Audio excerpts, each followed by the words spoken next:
One thing I like to do is, I think people that will be watching this, say 100 years from now or so, Yes, they do. will be interested in a genealogical line. So let me ask you about him too. Imagine what it would be like to go to the library now and pick a tape off the shelf and see what was this your great-grandfather? No, well, actually, my father died when I was 6 months old. My name was Rudy Bell. My mother then remarried 2 years later, named Marshall. So this was my adopted father's father, my adopted grandfather. Now, my real father was a Bell, from Alexander Graham Bell. Related, really? Yeah, from that family. They had his mother, my father's mother, was a Nichols. And her father had a historical place in Coshocton County, Winterwall, Humming, called the Old Stone House, and he had like 3,000 acres of land there. And he was a lawyer. Eli Nichols is his name. And it was an underground railway station during the Civil War. In Coshocton County. Yeah, it was near Walhalla. I'm not sure about Coshocton County. I think it probably was, yeah. Well, if you could pull a film off and see these people talking about their experiences in the Civil War, that would be great. Well, of course, they didn't have that technology, but the point is that that's what we're doing today. Well, it's awfully generous of you to do this. Are you being compensated anyway for this? No. That's great. Man. Well, a friend of mine buys the tapes, a veteran friend of mine. And the camera there is on loan from Shawnee State. Yeah. And, of course, the Portsmouth Public Library is shelving, indexing them and everything. They're in the local history section there. And I have 18 tapes. You will be on tape 19. Okay, what's your name? What's your name? John Bell Marshall. B-E-L-L. Are you working with anybody at the university, any professors? Am I working with them on this? No way. No. When were you born? When was I born? July 21st, 1922, in Lakewood, Ohio.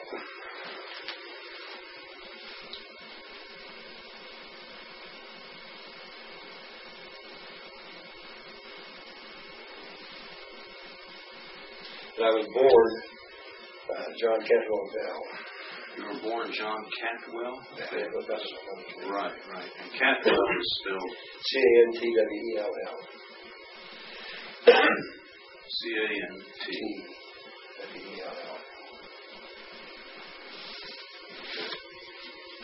See all these that I have? Yeah. You probably recognize them. Here, Ralph Lee. You remember Ralph Lee? Ralph Lee was Pearl Harbor when it was bombed. I met some of them. See, I didn't grow up here, so I don't know a lot of these people. I grew up in Warren, Ohio. Oh, okay. Came here after the war, after law school. Oh, like this fellow here, Raymond, he was at the D-Day invasion. And Ralph was at... now, see, here's the importance that he passed away 3 months after I got... Now, I got his story on tape. Yeah. And that's invaluable to me. And this fellow was at the Battle of the Bulge and so forth. He gets right around now. He's up at Hillview, and I go up to Hillview once a month. That's a gold mine place. Well, he's got a lot of stories about that. I've got to get him. I see all these names and everything. I got Frank Cereso on there. And so... let me fill this out. The World War II guys are getting up. Well, dropping away like 3,000 a month, they say. Yeah.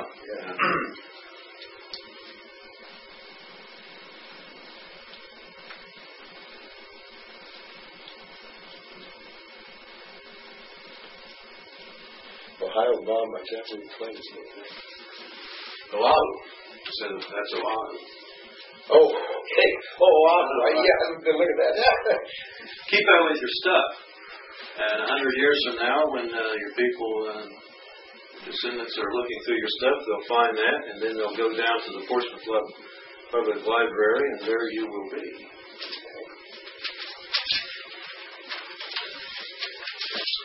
Well, you told me your name and your date of birth. Now, where were you born? Lakewood. Lakewood, Ohio? Okay. But what is your present address? 1520 Hawthorne Drive, Portsmouth, Ohio. And you are retired, aren't you? Yes. You were an attorney and then you became a judge. Okay. How long were you a judge? 22 years. That was in Common Pleas Court for Southern County, Ohio.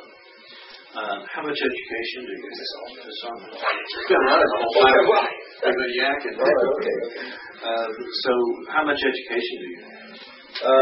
I had 3 years at Ohio Wesleyan University, and then I went on active duty in the Marine Corps Reserve Officer Training Program. And then because there was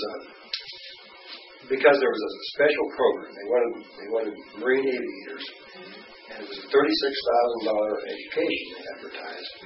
So we were at Oberlin, Ohio College, and we were all seniors, and 6 of us went to Great Lakes, and we had to resign from the Marine Corps and join the Naval Air Corps Aviation Cadets to become a Marine pilot. So then we all became aviation cadets, and we went to Ohio Wesleyan, back where I was before. Then we went to Ohio State, where we flew light aircraft, and got about 60 hours training there. Then I went to Iowa Pre-Flight. When we got to Iowa Pre-Flight, after we finished there, they were cutting back on the number of pilots that had been maybe killed. They thought this was in August of 1924. But we went on active duty on July 1st of 1943. Everybody did. Everybody except people before that. And so I could have gone on to Marine Officer Training School, or I could have stayed in the Air Corps, and I was not a very good pilot. Or I could have gone to midshipman school. So I went to Naval Midshipman School, and I went to Notre Dame, where I was commissioned as an ensign in March of 1945. That would have been after you would graduate then from Notre Dame? Well, no, it was a midshipman school, like you have in Annapolis, a special for reserve officers. They got them at various colleges. And so then, because of all this training I had, and then I went to Association Training Center in Miami, Florida, and I went to the Great Lakes for an anti-aircraft training school. And so finally, my education was that by the time I got out of the Navy in May of 1946, I only needed 6 hours to graduate at Ohio Wesleyan. So in the meantime, my brother-in-law was William H. Farr, an attorney here in Portsmouth, got me into Cincinnati Law School when I was still overseas.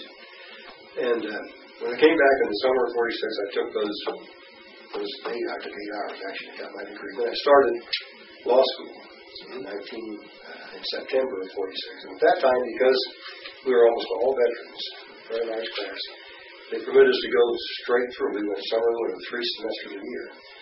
So I was able to graduate in 2 years instead of 3. But that was my education. Was it?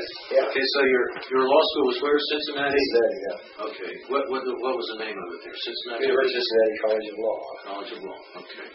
And then did you come back then to Portsmouth to practice law? Where did you go? I had never lived in Portsmouth. I grew up in Florida. And my sister had married an attorney from here, William H. Farr. I see. And so he said, why don't I come down here for a while? So I came down just for about a year. I thought I'd go someplace else. By the way, I graduated as president of my class in law school in Order of the Coif. And the staff of the law review staff. And but I was pretty tired after all that time. And we had no vacation. So I came down here, but then I met my wife. My wife to be, and we got married, so I just stayed. And that was... I practiced law for 20 years, John, and then I went on the bench in February of 1949. But you only came here to stay a year. Yeah, I went just to get the bearings. Well, you are married. What is your wife's name? Beverly Tierney. Okay, now let me ask you some questions about that. Your parents' names, what are their names? Well, my adopted father's name was Bladen Marshall.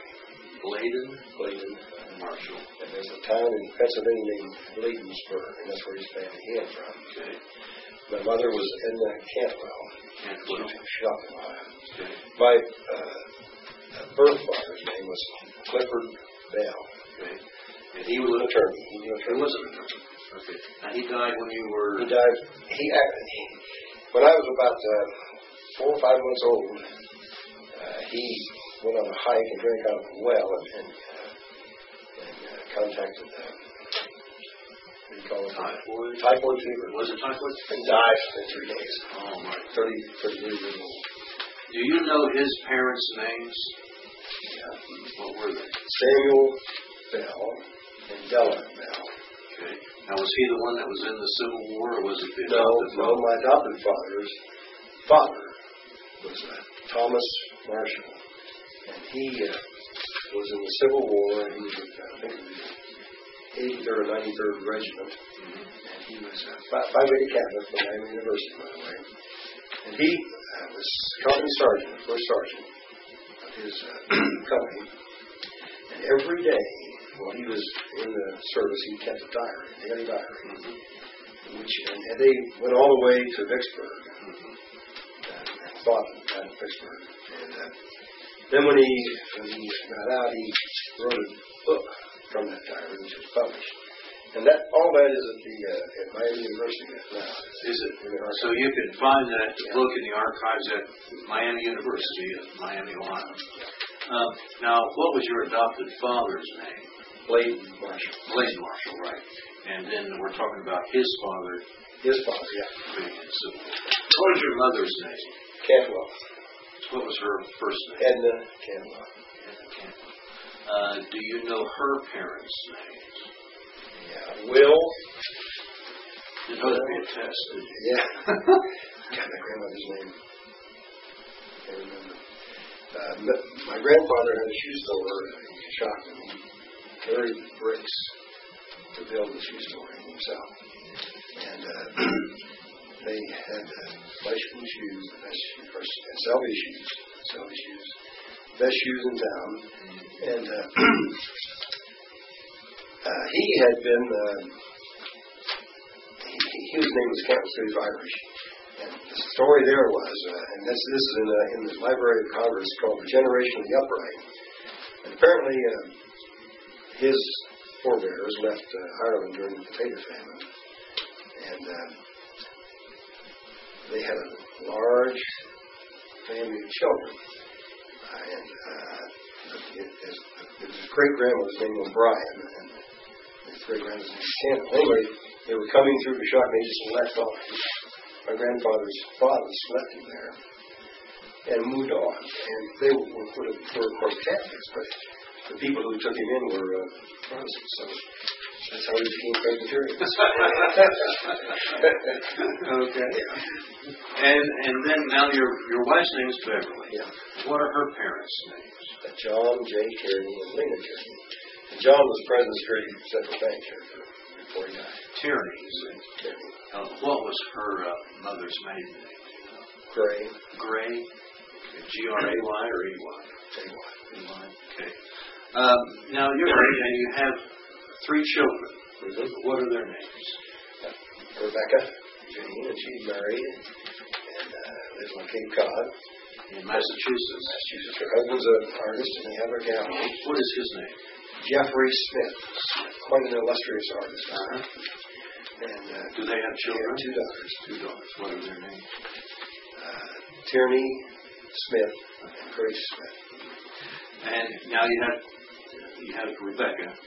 And then who are the other children? John Bell Jr. He's an attorney. We call him JB. JB, because he was always called JB. So was he called JB? Growing up, we called JB. And we have William Tierney Marshall, who's the younger child. Okay. And he's a now municipal judge. Okay. Now, do they have children? Well, JB, or Becky first, she has the two daughters. JB just adopted a child by his wife. And Bill has 3 children, Ty, or Tierney Marshall, and Kaylin, K-A-Y-L-E-N, and just a little one, if you think of it later, just word it right out. Are any of your Angela. Are any of your grandchildren old enough to be married themselves? No. We're still children. Well, we're all late bloomers. Yeah. All right. Now let's get to this. Now, did you enlist, or were you drafted, or what was the story about your going? No, about a month after Pearl Harbor, I was a sophomore at High Western. Mm-hmm. I enlisted in the Marine Corps Reserve. Right. Officer training program. Okay. Now, Now I stayed in college until July the 1st of 1943. that's when you went into the program. Activity. Where were you? What were you doing when you heard about Pearl Harbor? I had been to a movie at the Le Bijou Theater in Delaware with a Say that again. Le Bijou Theater. And I was there with a girlfriend. And when we came out, we heard about it in the afternoon, about 3 o'clock. And I went back to the fraternity house, and we had a winding staircase. And I went through all my books downstairs after going to war. Of course, we didn't go that way, but we thought we were. And did you know where Pearl Harbor was? Well, we've been reading about the Guadalcanal Diary was in the paper every day, and a lot of more stuff. Okay. Now, when you were discharged, what was your rank? I was Lieutenant J.G. Lieutenant J.G. Junior grade. Okay. And you first started in the Marine Corps and then changed over to the Navy. And what was your job when you were in the Navy? What did you do? Well, when I first reported aboard ship, I was Assistant Communications Officer. This ship had about 26 officers and about 260 to 300 enlisted. And we needed a lot of personnel because it was a repair ship. A lot of manual work to be done. And because of the depletion of personnel and whatnot, within 6 months I was the executive officer. Okay. And what did you repair? You said this was what was the name of the ship? The ship was the USS Adonis. Adonis. You brought in a picture of it. Maybe later I'll zero in on that. And that's a repair ship. Yeah. Okay. It's an ARL, and it was an ARL-4. It was a repair ship for landing craft. Okay. And we could hoist smaller craft like LCIs up to repair their motors. Mm-hmm. And we did all sorts of refurbishing. It was very, very busy all the time. We were repairing ships. When did you go aboard ship? Was this ship in the United States? Yeah, Norfolk. Norfolk. This ship had been in the Normandy invasion. Oh, had it? Okay. And it was in dry dock in Normandy when I reported aboard. Same name? Yep. Adonis in the Normandy invasion. Okay. And so when I reported aboard, which was in maybe June of 45, something like that. That's when I reported aboard. Okay. Then when we got it seaward again, we went up to Providence, Rhode Island, on a trial run, and we picked up pontoons, big, huge pontoons, which were attached to the sides of the ship on both sides, and they were to be used in an invasion. They would put them down. You could walk. What invasion? Of Japan? Any invasion of that. I see. Yeah, we were heading for Japan when the bomb dropped on Nagasaki. Okay. So then you went up there, and eventually, did you go through the Panama Canal? Canal? Panama Canal. Okay. You say the ship had no keel, so it must have rolled a lot. Big bathtub. Really a lot of roll. Did you hit any storms on the way? Oh yeah. Oh God. We were in the China Sea. We went to Guam, and then on the way to Guam was when the bombs were dropped. Mm-hmm. And I was on the conning tower, and also the deck at the time, and the radio came on. I got this crazy message, and it said that there was an atomic bomb dropped on Nagasaki. It was Hiroshima. Hiroshima was first. Mm-hmm. And 6 days later it was Nagasaki. And I said, oh, that's ridiculous. I just been reading H.G. Wells' War of the Worlds. Mm-hmm. And of course, he talked all about atomic energy and so on. That's crazy stuff. But that's what happened. And then we went on to Guam, and then we went on to Shanghai. Then later, we went up the China coast and went up into Tientsin, and then Mukden, and then up into Taku, which is in Manchuria. Mm-hmm. And we helped repatriate, helped take a bunch of Chinese national soldiers up on LSTs with their horses, cavalry, up into Manchuria to fight the communists. Mm. And what were you were saying? What was the question? Well, I forgot. Something we got through the Panama Canal. Oh yeah, when we went through the Panama Canal, Then we started up for Hawaii. Yeah. Did you go to Pearl? Yeah. Pearl Harbor. Yeah. Did to a luau out there. First, went to a real luau out there. Did you? A man one of the officers on the ship had been stationed with him at Pearl Harbor. So he knew some people there, and they had a luau in the backyard with that cake and the bear, and the 1 finger, 2 finger, 3 finger koi and all that stuff. Did you actually go into Pearl Harbor? Oh, yeah. Did you see the ships that were left? We tied up there, yeah. Okay. The smaller ships like this tied up out in the harbor. And we had to take our small boats in the shore. How long were you at Pearl Harbor? A couple of weeks. Okay. That's enough time to have some liberty. Oh, yeah. Were you single then? Oh, yes. And what does a single Navy man do when he's on liberty? Well, that's a long time ago. I'll repeat all that. I usually went to the theater. Of course. Yes. And the luau's. Yeah. Well, after Pearl Harbor, then you went to Guam, or what happened there? Well, we were escorting a flotilla of LCTs, landing craft tanks, to Guam. Now, in between Pearl Harbor and Guam, you heard about the bomb? Yeah. Was that it? We were taking these LCTs to Guam, and they were going to be used. See, they were amassing for an invasion of Japan. There would have been 1 million men invasion, and that's why the dropping of the bomb was so significant with bombs, because there would have been a lot of people killed, because the harbor was all mined, and they were ready, But that the bomb just broke their back. Did you make port in Japan? No. And we went right on past to Shanghai. You went to I Shanghai? don't know why we went to Shanghai. I don't remember why we went there. Did you have liberty in Shanghai? Oh, yeah, we were there during Christmas. Really? What was Shanghai like? Oh, well, the Japanese had just left. See, they'd been there since 1936. And they had the place was devastated. See, you remember about in your history that China had extraterritoriality where there were different nations had their own domains. And most of those have been destroyed by the Japanese. They were trying to impress upon the Chinese that they didn't have to feel inferior to the white people. And so they did a lot of bad things.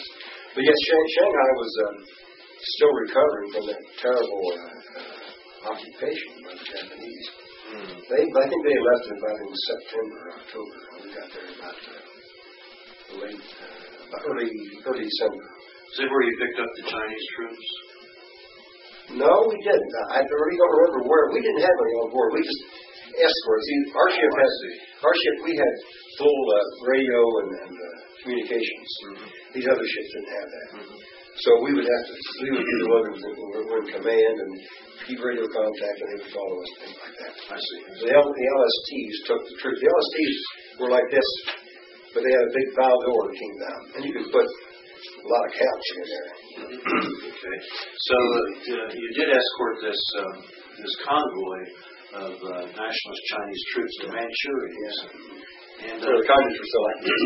And they were repatriating also Koreans who had been enslaved that were working in the factories by the Japanese. What was that like? They had been pretty well abused. Oh, yeah, the Koreans hated the Japanese. Of course, they made prostitutes out of their women, and it was very bad. You mentioned, we were talking one time, you mentioned you were the first ship in Manchuria, or what was it? Well, yeah, we were. We went up there, I think, I don't know why we went up there, except maybe escort these troops. But then we got on up into what we call Taku. And Tim said it was inland from there. And then Peking was up here. So as we passed Darien, River to Darien, there's a point there. Well, this was now the war's over. And we had received communication from your personnel and all that.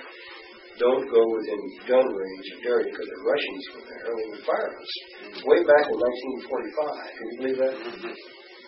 They were not our friends. Not quite.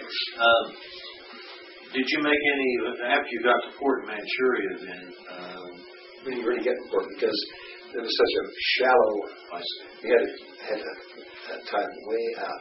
There was a dock we tried to way out. First we had to anchor for a long time. but it's very, very shallow. What I wanted to ask you, I forgot. You were the first ship there in that area. What, was it winter time? Yeah. Was it? Okay, pretty cold. December, January. Okay, pretty cold. Yeah, sure. How long were you in there on that trip? Well, I'd say probably about 3 or 4 weeks. That's when I'm telling you, you asked me about the storm. Mm-hmm. Well, we were tied up on this dock, way out, in the boom dock, nothing around it. And we would have to take boats to get to the shore. And I don't know exactly what we were doing. I forget that now. But anyway, we were what we call SOPA. As other boats came in, we had to be the central part in command. The senior officer president float, what they call it, SOPA. It's because we had communications.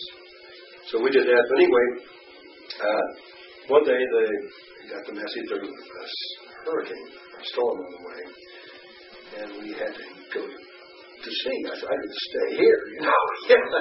But we had to go because the ship was torn up and tied up to the dock. And then we were in the China Sea then, going back. And the waves got so big. Usually when you're going into a storm, you head into the waves in order to keep steering, because your screws, if you have 2 screws, will be in the water and you can steer. You don't normally do that. But the waves got so huge that the ship was smacking like this. And I say, there was no keel. It was smacking like this. And it looked like the deck was going to crack. And so we decided we'd better, rather than have the ship break in two. And by the way, some ships off Okinawa and destroyers did break up in that same storm. So we had to try to maneuver and turn the ship around as the waves were coming to us. You know. And so we managed to do that. It's a very dangerous maneuver because if you got a wave broadside, it would really fly over. But I can remember, I'm up here, that's where you con the ship from, up in the dress about 30 feet high. Mm-hmm. And I'm looking back, and these waves coming like this, way up like this, and the ship would go down and go, whew, scared to death. You're on about the highest part of the ship. That's the conning tower. Except for the mast. Yeah, this is the conning. This is where you con the ship from. All this is a handling gear and things like that up here. This is a pretty large area here. And then this is where the quarters, living quarters, are back here. So you were actually looking up at the waves. Oh, I was up here, and the waves coming like 30 feet above me. Mm. You talk about a storm. Oh, well, I mean, one time, we always had 2 bow lookouts up here. And one time, when I reached out and said, look, he had caught a fish off the bow in his hand from dipping down in, you know. He reached out and grabbed a fish. Oh, it was rough, man. Okay. Well, how long were you over there in the China area? We were there a year. About a year. I got back in about the end of May of 1946. Did you ever lose any seamen? Anybody watch any wars? Yeah, in Shanghai, the ships had to tie up in the Wangpu River. Shanghai is on the Wangpu River. So it's off the Yangtze. You go this way from the ocean up the Yangtze, and then you go into the Wangpu. The Wangpu is a very, very fast-flowing river. And they have anchor buoys like this. And you tie your ships up fore and aft. Then you have to take small boats into the jet or the shore.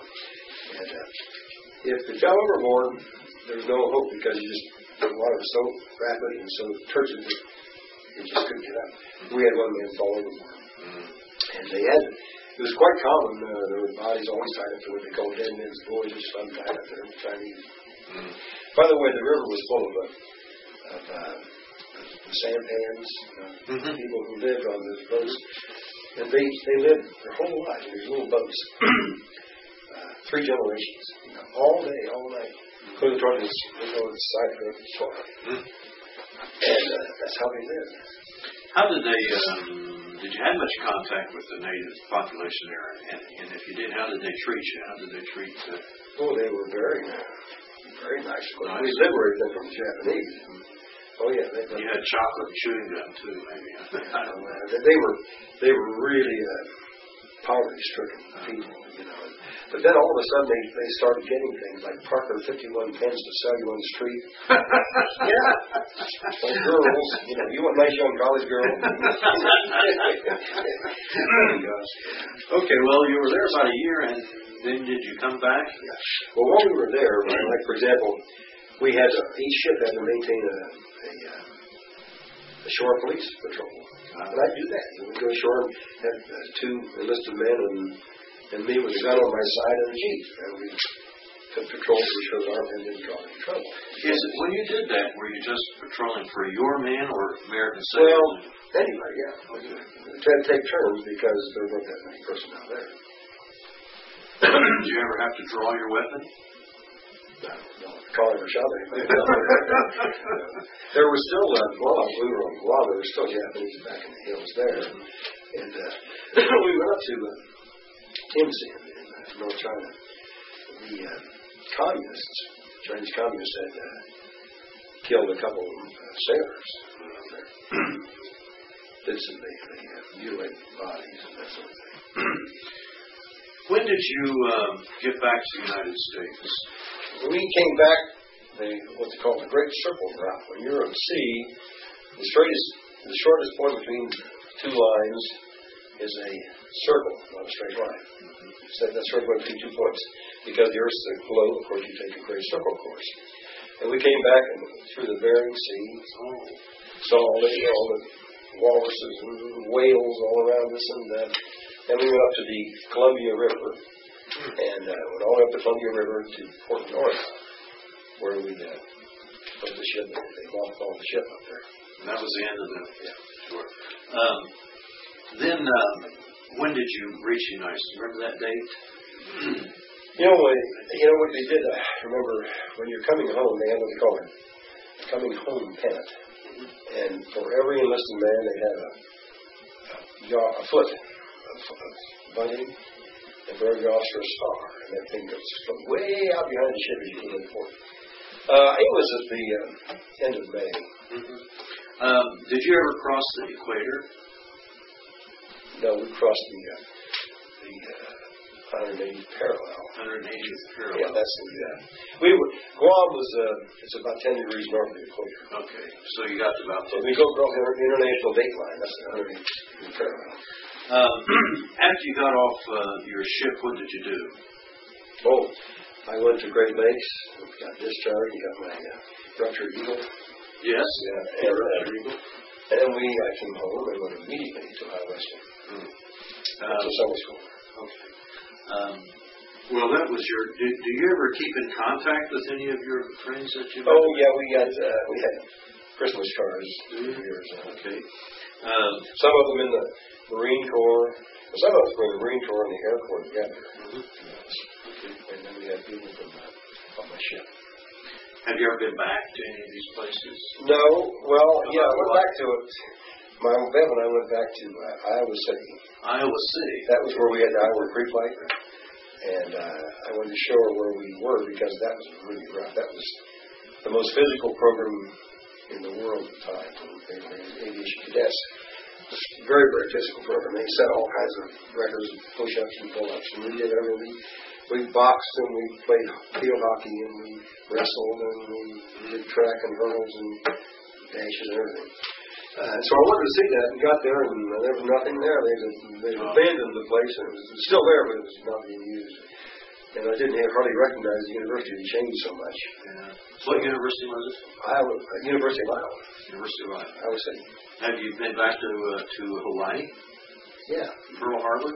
Yes. Yeah, we were back there 2 years ago. Okay. Did you make the tour? Did you go? Yeah, we saw the ship sunk. Okay. But when we were in Hawaii, there was a beautiful beach that we all used to go to called it's on the windward side of the island called Kailua. That's the same name as a very delicious trip. It is a delicious trip. That's the name of it. The area there was a beautiful beach there. But we couldn't get in there. Now it's a private residential. Is that right? Well, did you like your military service, or what did you think about it? Well, John, at that time, all anybody wanted to do was get out. I mean, that's the war was over. And of course, I'd been 3 years altogether in active duty. And Yeah, I mean, certainly wasn't bad. I mean, if you were in the infantry, it was a lot worse than where I was. I'll tell you that. Because we had beds and, first we had a regiment. We had I stood watches every, deck watches, 4 hours on or 8 hours off and all that stuff. And I was an executive officer, and I was also a one-time ship's education officer. And, what are you educated? Well, we had classes. They actually conducted classes on board ship. Classes in what? All sorts, and so they could get promoted to. Oh, I see. So you could promote men right on your ship. I see. Okay. The captain could do that. And did you ever show them the VD film? Did you ever do that? No, that was not. That was a ship. That's not education. No, we didn't. No, they wouldn't have listened. No, they were too anxious to get ashore. Yeah. But I was also what do you call it? Ship censor for crew on board. And I'd taken French in high school, and one of the fellows had been in France when the ship was over there, and he wrote a letter to this girl in French, and I was able to decipher it. Oh, those days when you send a letter, you have to just cut it out, parts out, hold the letters. But when the war was over, that stopped. Also, we had to during the war when you ran your ship. At night, you had to have it all sealed off, no lights and no radio. And when you went out to go on watch at night, there was a room that you went into after you left the side of the ship, and it had a red light in there, and to get your eyes accustomed to the night blindness and night vision. Then you went on outside, but there was no lights and no sound at all. That stopped after the war, of course. Did you ever have like a submarine scare or anything like that? No. Will, do you have anything else you'd like to say? I mean, do you have any tattoos you want to talk about? No. You mean you're a Navy man? No, we didn't do that. Hold that picture up there.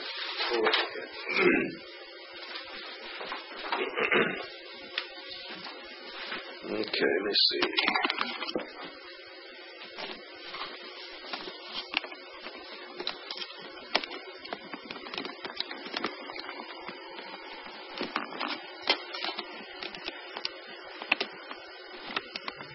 Okay, kind of give it a little tilt up and down. Both ways, like this. Okay. Yeah, get off the glare there. Yeah. Okay.